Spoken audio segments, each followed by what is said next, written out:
what the show is about is exploring the island. And it was shot in a real world and almost fantasy place of Hawaii.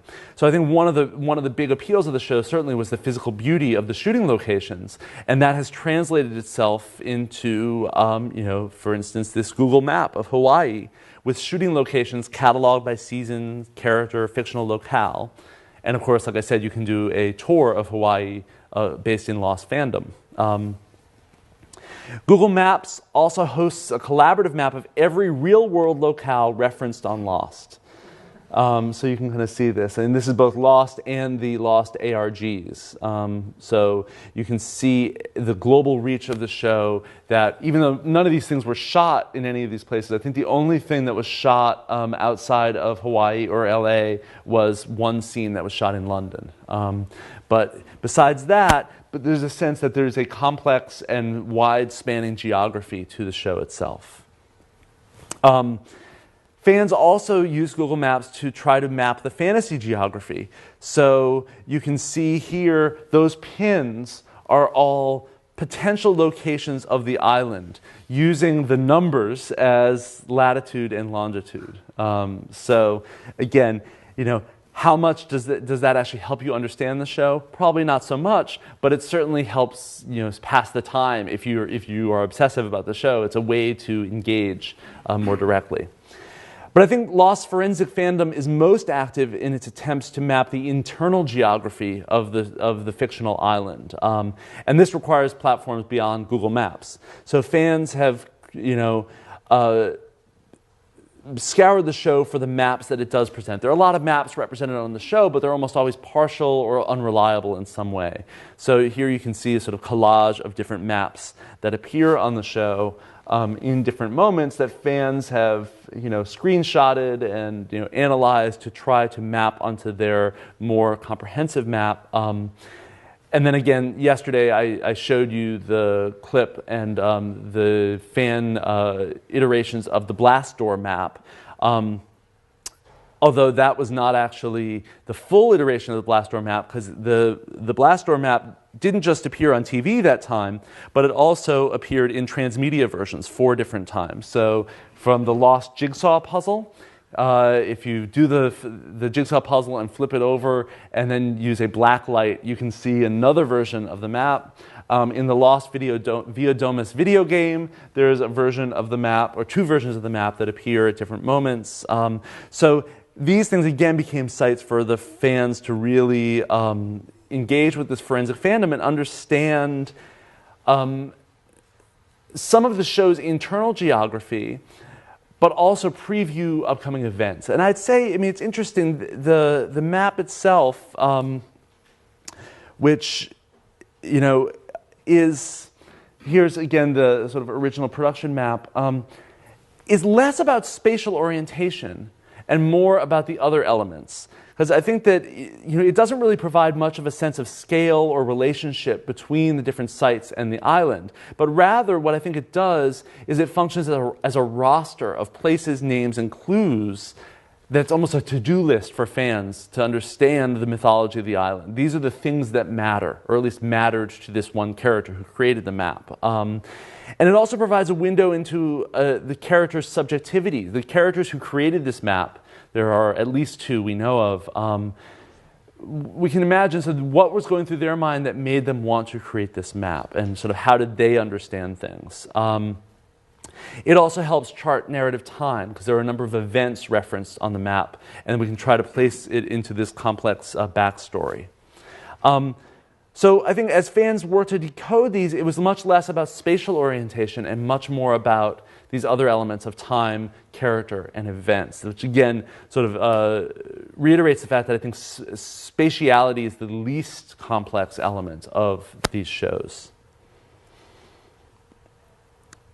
That is not to say, of course, that Lost fans didn't want to create spatial maps, because they did. There's a wide range of fan-created island maps. I'll just give you a sort of brief overview of a number of them that highlight the different aspects of the show's geography and why fans sort of became immersed in them. this is similar to the schematics of the Enterprise that fans created, attempting to render an unreal, fantastic story space via tools and assumptions of scientific realism.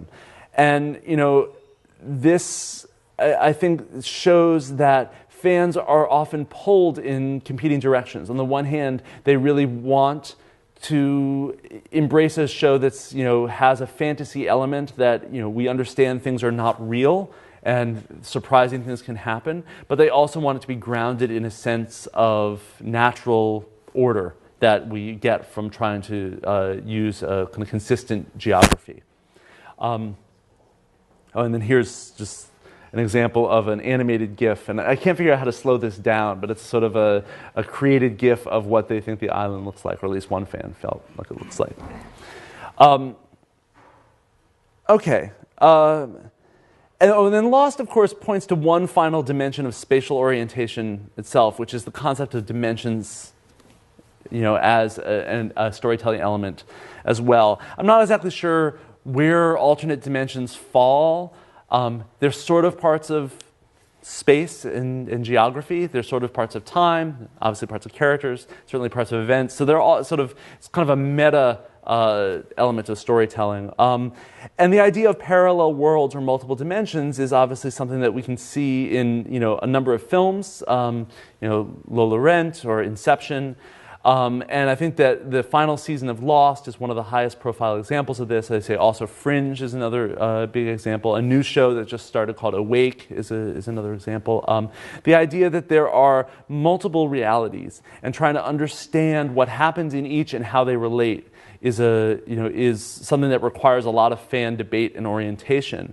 But it's also created a lot of frustration. So the final season of Lost, a lot of fans had problems in the ongoing narration because they didn't know how to make sense of the so-called flash sideways. Is this world an alternate dimension? Is it an epilogue? Is it some sort of world in which these things didn't happen? What is the temporal and spatial relationship between these different dimensions? And if you go onto Lostpedia is this vast fan wiki that created a set of protocols on how to tag and label and categorize elements from the show. And the 6th season confounded people because they didn't know how to make sense of this. How do we tag these? How do we make sense of it? So you can see sort of in the debates, this is someone's attempt to sort of map, what if we just go ahead and sort of abandon chronology for the flash sideways altogether and just go to put things here and say, yeah, stuff happens and this is all, we don't need to map it in this sort of complex, sort of clear chronology. But most fans were like, no, that's what we do. What we do is we try to make sense of this. And the fact that this doesn't make sense is really problematic to us. So I think that's a real sort of challenge that the most hardcore forensic fans faced with this final season. Okay, so after taking some time to chart these orientation practices, so what? What does this mean? I mean, I hope that you get a sense, a sort of tour of different practices that fans have used and continue to use for these shows. But what does it tell us in a sort of more broad context? First, I think it's significant that it's happening at all because complexity demands orientation. It's, and this is, again, if you think back 30 years on television, the idea that fans would spend time drawing maps of story worlds or trying to sort of chart chronologies seems like the most sort of hardcore and time-wasting marginal activity you can have. And now you have, fan wikis that have thousands of participants actively editing these texts. So, I'm sure many people still see it as time-wasting and extreme, but it's certainly much more mainstream than it was, decades ago. And I think that it's not just that fans are doing it, but the shows demand that this is done. I think that it's hard to watch a lot of these shows and attempt to comprehend what's going on without some sort of orientation, whether it's a character guide to The Wire or a timeline for Lost. there's a real sense that these shows demand orientation and that television is activating its audiences. You know, we are forced to think about this beyond just the scope of the show that you turn on after a long, hard day's work to relax and so turn your brain off. And that certainly sometimes happens, and I'm sure people could do that on some of these shows, but for the most part, these shows are demanding us to think more and look deeper into what's happening. And it becomes a site as transformational fandom and participatory play. And I think this is a key aspect of why complex television has become so popular, is that it's a way for fans to immerse themselves in a playful and community-oriented spirit to try to engage these story worlds, fill those serial gaps in the narrative. And then finally, I think that it points maybe to, you know, I said yesterday I don't like being a futurist and imagine what's going to happen next, but I'd say if we imagine what could happen next would be shows that have more growth in complex spatial storytelling, ways that use geography and spatial orientation in some of the playful and more convoluted and complex ways that we've seen characterization, events, and chronology play out. So perhaps in the years to come, the next show that sort of fascinates a fan base in this way will be something that comes up with a way to complicate space as a storytelling variable. And I have no idea how it would do that. That's why I'm an analyst and not a TV writer. And thank you very much.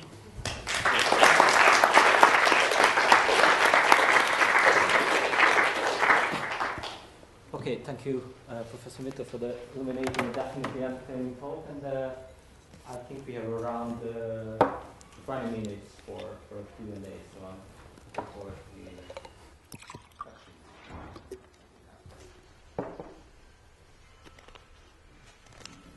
Yes, thank you very much again for a very interesting discursion into the TV's complexity at this moment.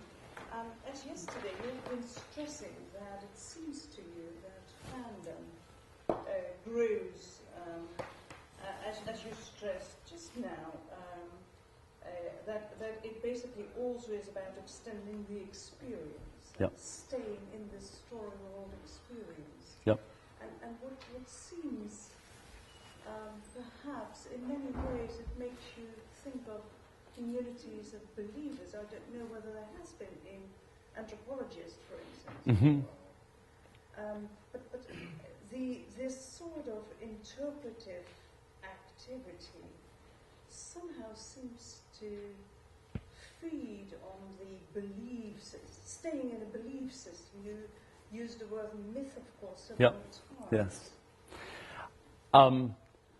I would say I agree with you 100%, and it maybe we can hold on to that question after the second presentation, because I'm going to address that a little bit directly. No, but I think you're totally right. There's a real sense that a lot of these shows are motivated by creating a community and having those communities bonded by certain core either beliefs or investments in, a real sense of these are the things that I care about, and so shared values in this way. That is, that does have a sort of religious, I don't want to say overtone, because I don't think that it's necessarily religious practice, but a commonality with certain religious practices. Yes, I think that's right. And if you're staying in the experience, yeah. What type of experience is it? Is it? Yeah. It seems different from the cinema's viewing experience, because in a cinema you would go back next day, like Hugo. Yes. You like it. Yep. You would go back next day. Yep. Have the experience once again. But it seems that the fans of television series don't stay behind the screen. They move to their computer. So it's a different type of staying in the experience. Definitely. And this is, I think that fans do, rewatch. Certainly rewatching is a big part of contemporary television fandom. But because they know more is coming, they know that the narrative is still incomplete. So therefore, I think that people are motivated to talk about and discuss and create new texts or paratexts in reaction to these ongoing serials, because they know